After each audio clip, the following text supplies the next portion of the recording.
Donc on attaque la seconde partie des origines de la théorie des représentations.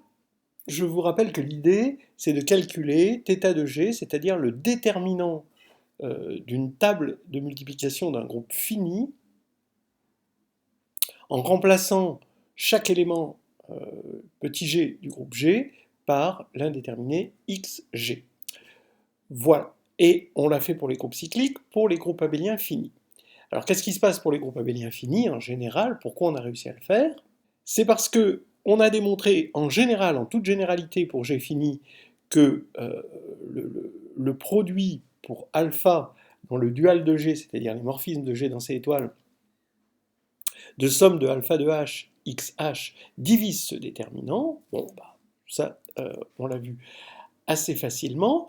Et il y a une deuxième propriété, c'est que dans le cadre justement qui est spécifique au groupe abélien fini, c'est que dans le cadre des abéliens finis, eh bien, le cardinal de G chapeau, c'est égal au cardinal du groupe G, l'ordre du groupe. Et donc, cette divisibilité, c'est une égalité au signe près, hein, pour des raisons purement de degré, hein, parce que le degré de θ de G, c'est justement le cardinal de G. Et on a donc obtenu cette égalité. Maintenant, on attaque les groupes de petits cardinaux, et bien sûr, en non abélien, on commence par regarder le groupe S3, hein, c'est le premier groupe non abélien fini, il est d'ordre 6, et ces éléments sont voilà, E, 1, 2, 3, 3, 2. Donc ça, c'est les 3 cycles, et puis les 3 transpositions et l'élément neutre. Donc on va appeler X1, non, ce sera plus facile, hein, d'appeler X1 X indice E, X2, X3 pour les 3 cycles, X4, X5, X6 pour les transpositions. Maintenant, bah voilà, le drame dans le non abélien, c'est qu'il n'y a plus de vraie dualité, c'est-à-dire que le dual du groupe est trop petit, et là, ça va se traduire par le fait qu'on n'a que deux morphismes de G, c'est-à-dire de S3 dans ces étoiles. Bah, c'est le morphisme trivial qui a tout G donne 1, et le morphisme signature, hein, qui a G donne la signature de G. Donc les trois premiers, ça va vers 1, et les trois derniers, ça va vers moins 1. Bien, alors même pour Sn, hein, on sait que le dual de Sn, pourtant Sn est de cardinal factoriel n, et pourtant son dual, c'est-à-dire les morphismes de Sn dans C étoiles, bah, c'est de cardinal 2. Vous voyez que là, on n'est plus du tout, on est dramatiquement dans une situation non abélienne. Alors quand même, on va faire avec ces deux éléments, hein.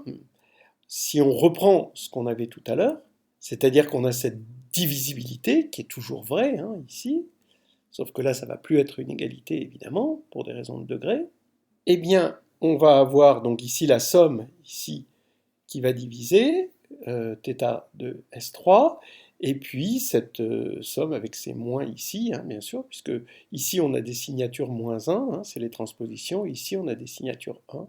Donc on a ce produit qui va diviser θ de S3, mais lui, on cherche ce... Voilà la table du groupe, hein, on cherche ce déterminant-là, et ce déterminant est de degré homogène, est homogène de degré 6, et ça nous embête un petit peu. Alors maintenant, le calcul donne ça. Essayons d'expliquer. Donc ça, on peut le faire ce calcul à la machine, parce qu'on a...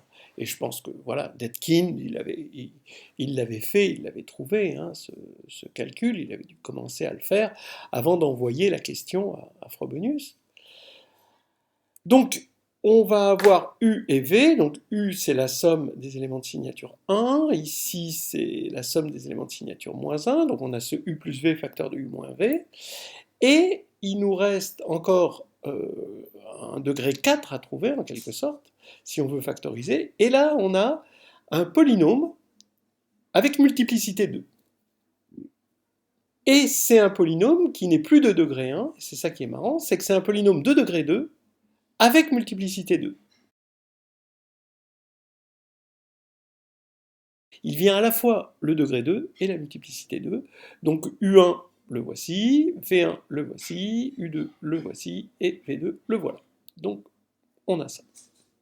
Bon, alors on va admettre le calcul, et on va essayer de comprendre ce qui se passe. Voilà une première idée en quelque sorte. Hein. Θ de S3, bah, on peut l'écrire en fait comme ceci. Hein, voilà. On se dit que si on a trouvé ce déterminant-là, c'est que ça vient d'un calcul de déterminant par bloc, et que la matrice dont on était parti doit être semblable à une matrice de ce type-là. Hein, d'accord. Comme ça nous ferait bien le déterminant. Alors, l'idée, ce serait de trouver un endomorphisme naturel sur l'espace Cn, hein, donc n c'est l'ordre de G, hein, dont la matrice, ce serait CXGH. D'accord. On est embêté avec cette matrice, c'est juste une matrice, hein, mais si ça pouvait devenir un endomorphisme, alors on pourrait, de façon naturelle, changer de base. Idée 2. On voit qu'on avait des caractères, et ces caractères, c'était des morphismes de G dans C étoile.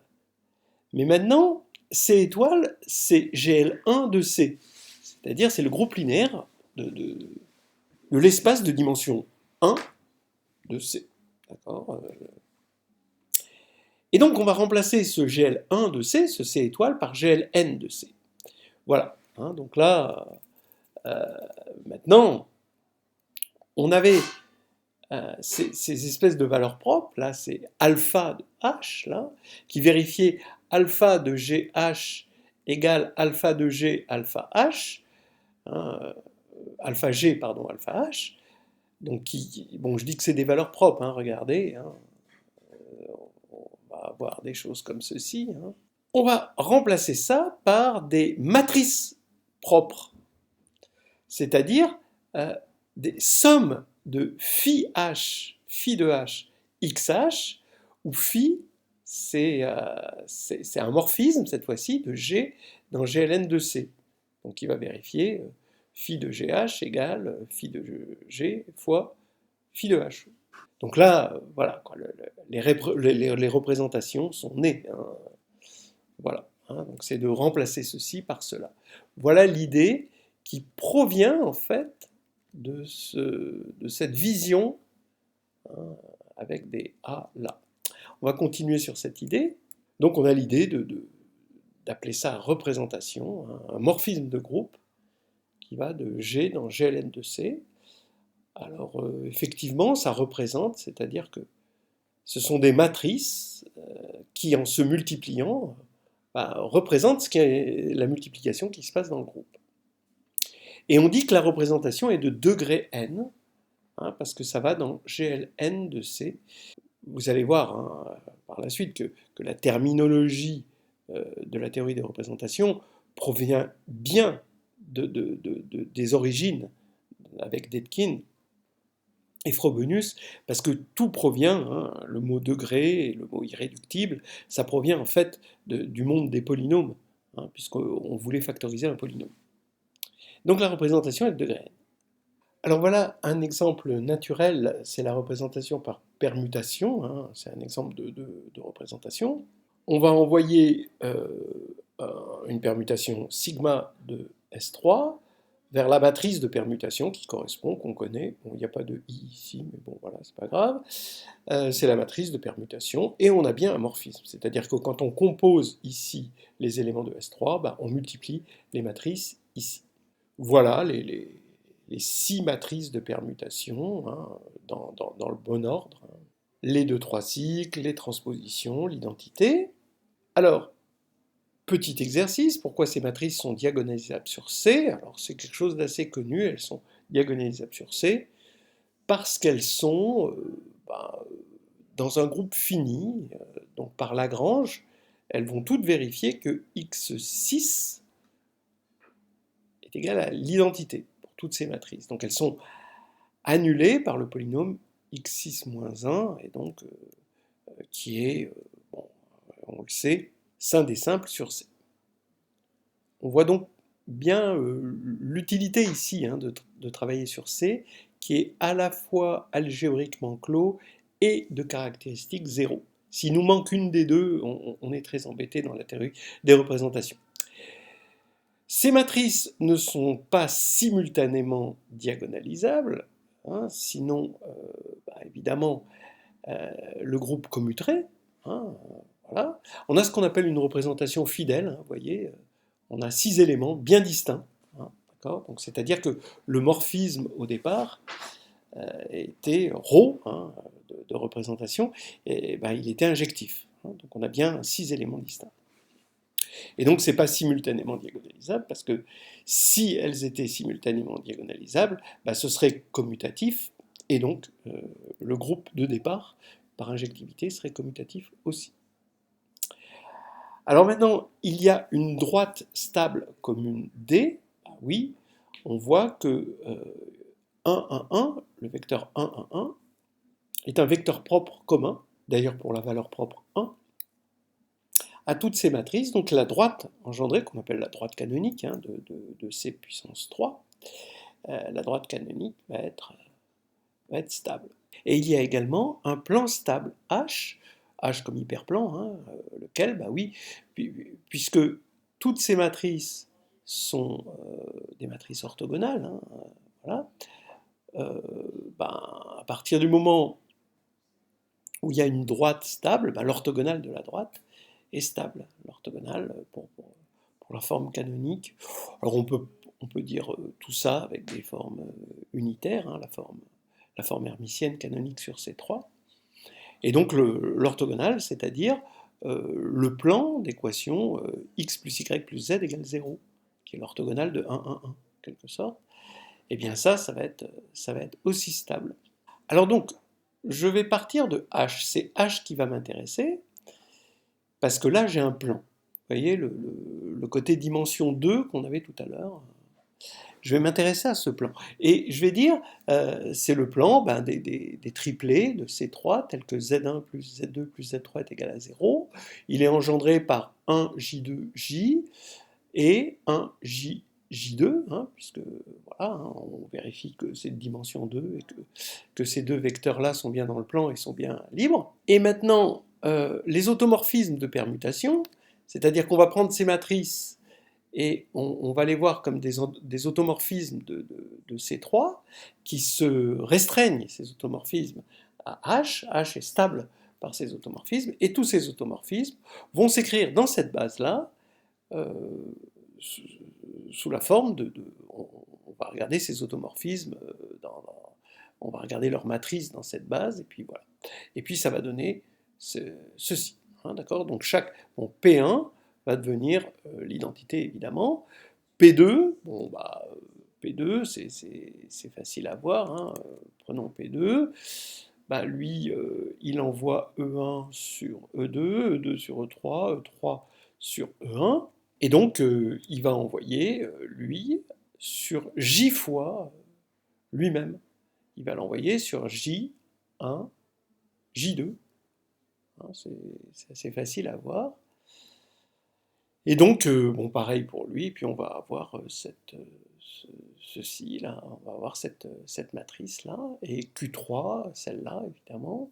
Q4 vient de P4 qui permute E2 et E3, et quand on permute E2 et E3, ça fait cette permutation-là. Après, on vérifie tout ça. Hein. Et ce qui est intéressant, quand on va regarder la somme des xi qi, hein, xi fois qi, eh bien ça va nous donner exactement cette matrice de 2 là, cette matrice A, d'accord, qui se retrouve ici, avec les U1 ici, U2 ici, là on a juste échangé J et J2, V1 ici, V2 ici, on a échangé J et J2, pour passer de là à là. Donc vérifiez-le, j'espère que je n'ai pas fait d'erreur de calcul. Maintenant, on veut comprendre ce qu'on a fait. Parce que pour l'instant, c'est juste des coïncidences qui s'alignent. Et on va introduire ce qu'on appelle l'algèbre du groupe. Donc si G est un groupe fini, eh ben c'est de la linéarisation. On va regarder l'espace vectoriel, donc c'est le linéarisé en gros de G, hein, une espèce d'enveloppe linéaire de G, c'est-à-dire que on va prendre comme base canonique de l'espace les E indice G, quand G parcourt G, donc la dimension de CG, ça va être, ça va être le cardinal de G, et on va mettre sur CG, alors déjà il a une structure d'espace vectoriel sur C, de dimension cardinale de G, et en plus on va mettre dessus une structure d'algèbre en multipliant E, il suffit de savoir multiplier la base, EG fois EH, ben c'est EGH. Voilà. Alors maintenant, regardez cette proposition. Ça va être la proposition clé. Soit X, la somme de G dans grand G de XG, EG. Voilà, donc ici, XG, c'est des coefficients hein, de C. Hein. Ça, c'est un élément courant hein, dans C de G. Et puisque CG est une algèbre, je vais pouvoir multiplier par X et obtenir un morphisme d'espace par multiplication. Et par multiplication par X à gauche. Hein. Et c'est pour ça que je l'appelle L, comme left. La matrice de Lx dans la base canonique, eh bien, ça va être tout simplement XG H-1. Voilà, hein, ça va être cette matrice-là. Alors la preuve est simple, hein, vous prenez Lx de EH, et donc ça fait X fois EH, donc c'est la somme des XK, EK fois EH, mais EK fois EH, ça fait EKH par définition. Et donc maintenant, avec un changement de variable, ici je mets G, et là je vais avoir GH-1. Voilà. Alors, vous allez me dire, on voulait GH. Oui, et ben voilà, on a GH-1, c'est pas grave, parce que c'est juste une permutation qu'on fait sur les colonnes. Hein, H donne H-1, c'est juste une permutation, donc il n'y a pas grand-chose. On multiplie juste par une matrice de permutation, ce qui ne va pas changer le déterminant. Et on avait vu que le déterminant, il était au signe près. Une matrice de permutation, bah, son déterminant, c'est la signature de la permutation, donc c'est plus ou moins 1. Et donc ça, c'est pas très très grave hein, d'avoir eu GH-1 à la place de GH. Donc, maintenant, on a écrit ce déterminant mais plus comme déterminant d'une matrice, comme déterminant d'un endomorphisme, sur un espace adapté. Et ça, c'est quand même l'étape clé. Hein. Et maintenant, il faut trouver une bonne base dans laquelle Lx s'écrit sous cette forme-là. Voilà, c'est ça l'idée. Alors maintenant, on va le faire dans un cadre assez général. Hein. Soit ρ, hein, une représentation de G de degré D. Hein, donc ça veut dire la dimension de l'espace c'est D. Hein. On note P ρ, le polynôme qui envoie xg, d'accord, c'est un polynôme à cardinal de G variable, hein, sur le déterminant de ça, hein, de la somme des xg ρ de G. Hein. Donc ρ de G, ça c'est des matrices inversibles, mais cette somme-là, c'est des matrices tout court. Hein. Et on prend le déterminant de ça, et ça va nous faire une fonction polynomiale, puisque le déterminant, c'est polynomial. Voilà.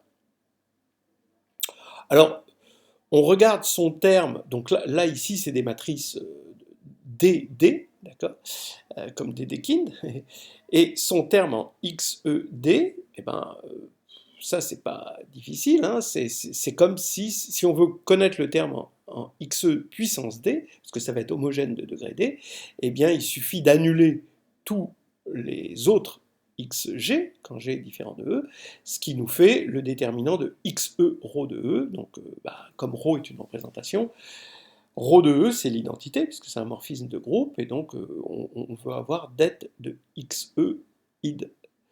Donc ça fait XE puissance D fois 1, évidemment. Donc le terme en XED, c'est 1.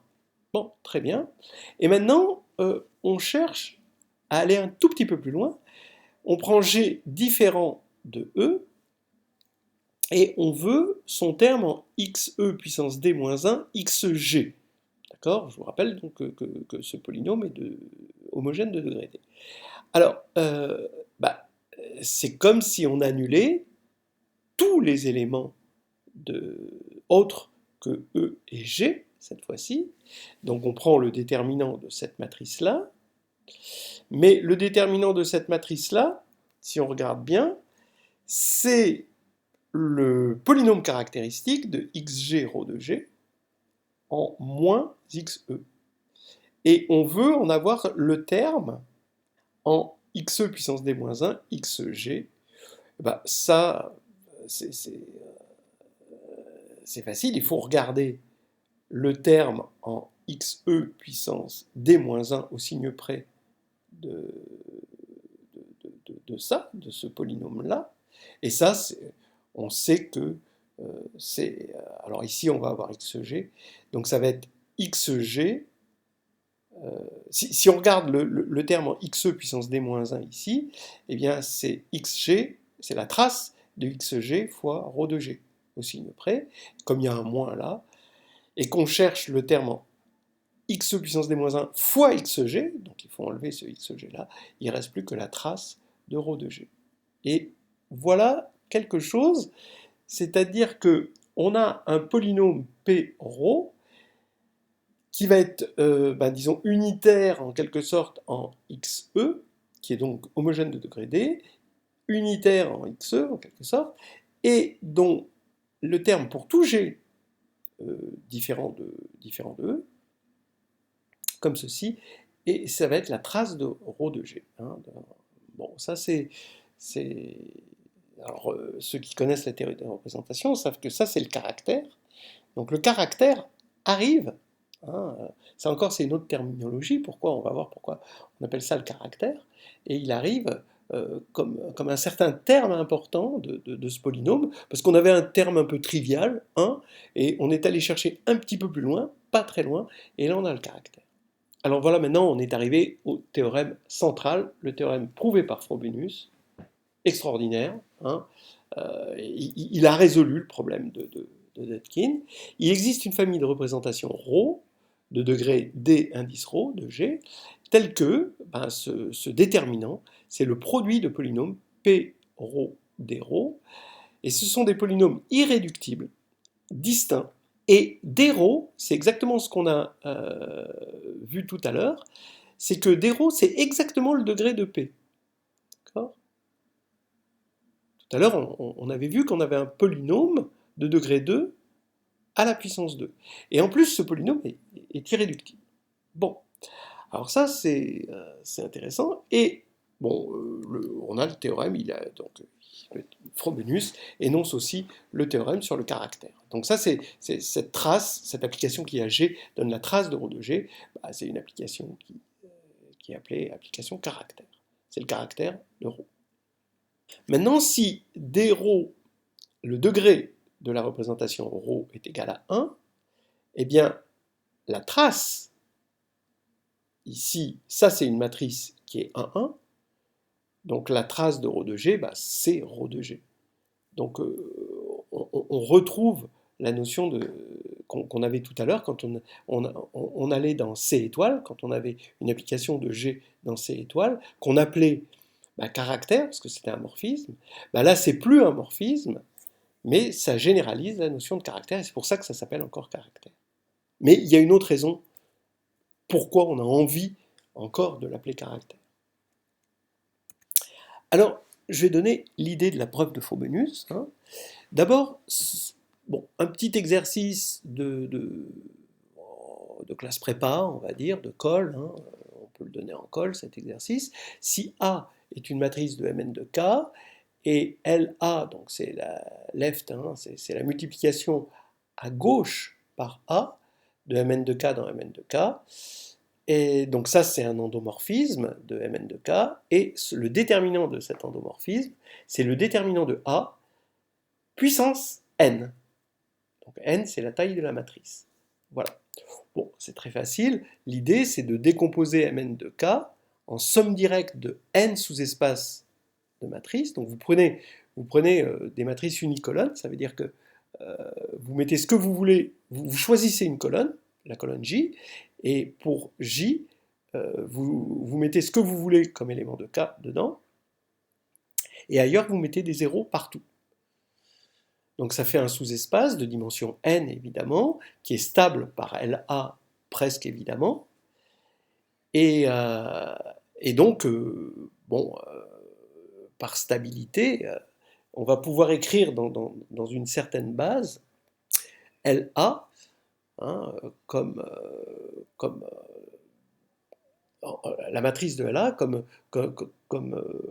quelque chose de diagonalisable par bloc. Hein, voilà. Et c'est des blocs de taille n.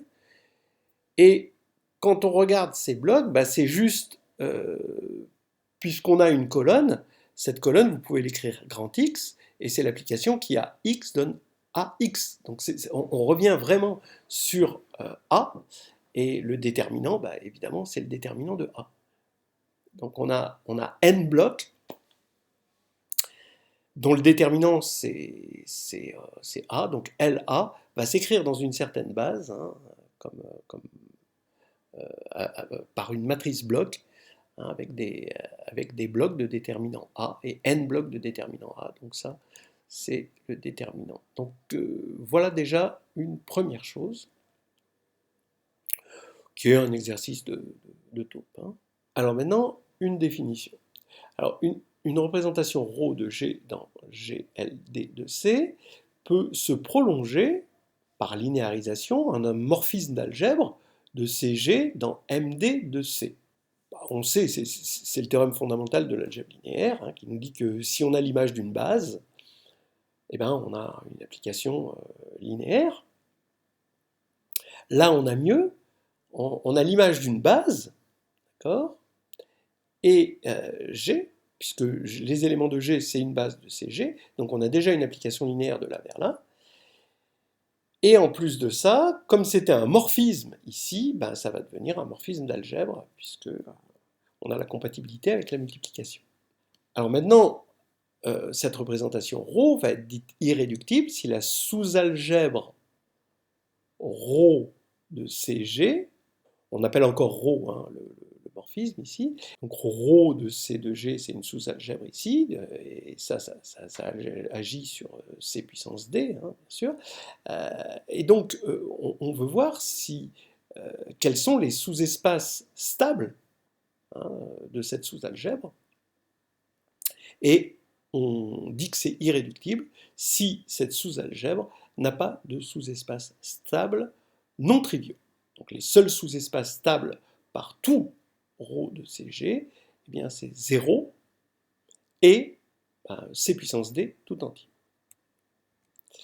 Alors, on a un théorème, alors ça, c'est faisable avec les moyens du bord, avec des moyens de classe prépa, hein, ça peut être aussi, bon, peut-être pas un exo de colle, mais un devoir maison. Je sais qu'il y a eu un problème de centrale là-dessus. Ça s'appelle le théorème de Burnside pour les sous-algèbres irréductibles. Hein, donc vous pouvez le trouver. Donc c'est un classique qui se prouve sans trop de difficultés et qui a fait l'objet d'un problème de centrale. Je ne sais plus en quelle année par contre, qui dit que donc, cette représentation ρ est irréductible si et seulement si ρ de C de G est égal à MD de C. On sait que c'est inclus, mais il faut que ce soit égal. Alors effectivement, si c'est égal, quels sont les sous-espaces stables par tout MD de C? Évidemment, c'est que 0 et C puissance D. Ça, il n'y en a pas d'autre, hein, évidemment. Mais bon, la réciproque est vraie. Voilà. Donc on va admettre ça. Encore une autre chose qu'on va admettre, c'est que l'intersection des noyaux des représentations irréductibles de G est triviale. Alors quand on va regarder ρ comme morphisme de G dans GLD de C, ce qu'on appelle le noyau, évidemment, c'est le noyau de ρ. On va regarder toutes les représentations irréductibles possibles, bon, à isomorphisme près, et l'intersection des noyaux, c'est trivial. En fait, ça se fait facilement à l'aide de la représentation régulière. En gros, on montre que si on a un élément dans l'intersection des noyaux, de ces représentations irréductibles, alors il est trivial sur la représentation régulière, c'est-à-dire sur la représentation par multiplication par G, hein, sur C de G. Donc on a introduit tout à l'heure C de G, on a introduit des multiplications à gauche, et donc c'est des morphismes, des endomorphismes de C de G, et on montre que si on a un élément qui est dans l'intersection des noyaux, alors l'image est triviale. Mais si l'image est triviale, c'est que c'est juste l'élément trivial. Parce que ça veut dire que cet élément-là, c'est un élément de G qui va stabiliser, qui va être trivial par multiplication à gauche sur G. Donc là, c'est forcément juste l'élément neutre. Voilà. Alors ça, c'est un résultat qu'on voit en master, normalement, hein, et qui, Inch'Allah, est encore à l'agrég, au programme d'agrég, mais on verra pour combien de temps. Alors maintenant, allons-y sur la preuve. Eh bien, on a maintenant un isomorphisme d'algèbre, hein, donc la preuve du théorème de Frobenius, on a un isomorphisme d'algèbre de C de G vers toutes ces matrices-là, pour toutes les représentations irréductibles, à isomorphisme près. Hein. Alors comment on définit l'isomorphisme? Ben, pour définir un morphisme de CG dans S, donc cette algèbre-là, il suffit de le définir sur une base. Donc on va envoyer G dans grand G, d'accord, donc une base ici, sur, donc en fait je devrais dire E indice G, hein, ici, sur cette matrice par bloc, ρ1 de G, ρ2 de G, ρk de G, donc les ρi, c'est les représentations irréductibles, hein, j'ai oublié de mettre irréductibles, distinctes, hein, de degré DI, donc ça, voilà, sont des représentations, mais c'est en fait les représentations irréductibles à isomorphisme près, donc on les a toutes ici. Et maintenant, bah, comme ça, c'est compatible avec la multiplication, ça va nous donner ici un morphisme d'algèbre. Maintenant, comme l'intersection des noyaux, ici, de tous les ρ I, c'est l'identité, d'après ce qu'on a vu ici, eh bien, ça va être injectif. Et d'après le résultat d'avant, ici, ça va être surjectif là-dessus. On va avoir tous les AI dans MDI de C. Bien. Bon, j'ai pas tout à fait démontré que c'était surjectif quand même, pas exagéré, mais en tout cas, ça l'est, on va admettre que ça l'est. Et maintenant, que va devenir mon endomorphisme Lx, qui était ici, quand on a remplacé C de G, les deux C de G par S, hein, par transport de structure, bien, il va se transformer en une concaténation de morphismes comme ça par bloc, où on multiplie par A. Et donc, qui sont de déterminant ceci. Et donc, quand on va calculer le déterminant de Lx, c'est-à-dire ce qu'on cherche au départ, le θ de G, dans une base réarrangée, parce qu'on a fait un transport de structure ici, on va voir que pour chaque bloc, AI, hein, ça va nous donner un polynôme de degré DI, mais qui est à la puissance DI. Voilà. Et on va faire le produit de ça, parce que c'est par bloc, et on va avoir que θ de G, c'est égal à ceci. Voilà. Hein, donc, quand on était dans le cas abélien, ici, les blocs, c'était des blocs de taille 1. Tout était diagonalisable. Mais là, c'est plus des blocs de taille 1, et on va avoir θ de G égale ceci. Alors maintenant, vous allez me dire, oui, alors bon, l'irréductibilité, il se trouve que c'est lié à l'irréductibilité de P. Donc c'est là où vous voyez qu'on a la notion de degré d'une représentation qui vient de la notion de degré du polynôme, et la notion d'irréductibilité d'une représentation qui provient d'irréductibilité de polynômes. Tout a été basculé, hein, au niveau terminologie, du monde des polynômes vers le monde de la théorie des représentations. Mais maintenant, il n'est pas clair que les pays soient distincts. Et ça, c'est quelque chose qui provient de quelque chose qui est encore au programme de la grecque, de théorie de représentation, c'est que le caractère caractérise. Donc j'avais dit, on verra pourquoi le caractère s'appelle caractère, c'est parce qu'il caractérise la représentation. C'est-à-dire que les ρ i étant des représentations distinctes, l'application qui a G donne la trace de ρ i de G, toutes ces applications pour les i différents sont distinctes. Donc, puisque on a des polynômes qui ont des coefficients distincts, ils ont même coefficient 1 en une certaine en xe puissance di, et ils ont sur un autre monôme des coefficients distincts, tous, et ben, les polynômes sont forcément distincts. Voilà. Et là, c'est terminé. On a démontré on n'a pas démontré, on n'a pas tout démontré, mais on a vu comment montrer le fameux théorème de Frobenius. Ceux qui connaissent la théorie des représentations, bien sûr, peuvent avoir leur repère dans ce qu'on a raconté là. Peut-être que les autres, c'est une introduction, peut-être que ça a été un petit peu plus laborieux vers la fin. Mais je vais quand même terminer par un théorème récent de 1991. C'est le théorème de Formanek, qui dit que le groupe G est entièrement déterminé par θ de G. Donc je rappelle, pour ceux qui connaissent la théorie des représentations, et je le dis pour les autres, que deux groupes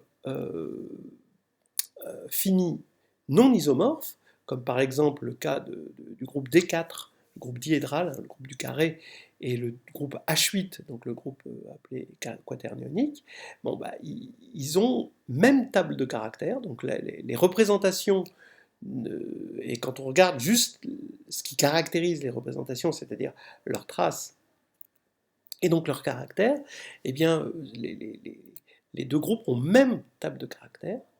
En revanche, ils vont forcément avoir des θ de G différents. C'est-à-dire le caractère n'est qu'un terme, finalement, qu'un coefficient du polynôme associé à la représentation. Et en fait, Formanek a démontré, c'est un tour de force, de montrer qu'on a un invariant des groupes, que ce polynôme θ de G voit les groupes. C'est magnifique, on peut associer à un groupe un certain polynôme. Voilà, et ce polynôme détermine entièrement le groupe. Voilà, c'est terminé. C'était une petite introduction à la théorie des représentations pour certains, peut-être violente vers la fin, et un rappel, un prequel pour les autres, un rappel des origines. On va s'arrêter là.